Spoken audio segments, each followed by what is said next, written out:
Okay, so now we're ready for the next step of the process for creating our outline.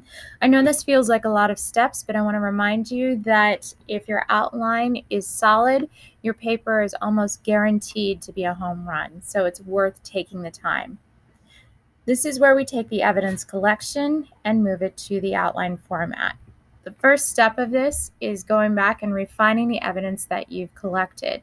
So you're going to go back and revisit the evidence that you've put in these different groups on your document.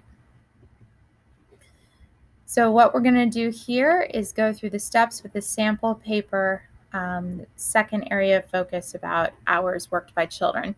So the first thing I'm going to look for is, do I have any pieces of evidence that are repeating the same point?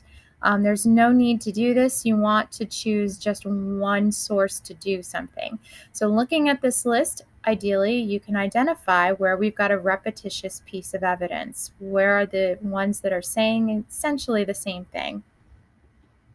Good for you if you figured out that it was these two highlighted sources that are repeating the amount of hours or number of hours that a child can work on farms. We do not need both of these.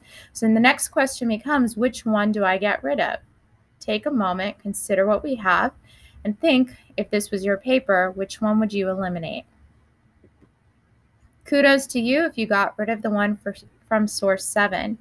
So why would we choose to get rid of that one? Well, there are a bunch of pieces of evidence that we're going to be using here from source 7, but we only have one piece of information from source 8. The more sources that we include in the paper, the more evidence this is going to give the people scoring our papers that we've done thorough research and that we're really sort of working to synthesize an argument using multiple sources. Okay, so strive for that as your model.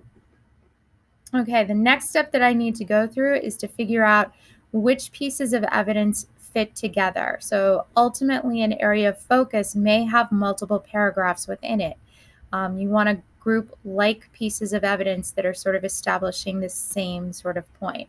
So go through, take a look at these samples. You can pause the video if you need to.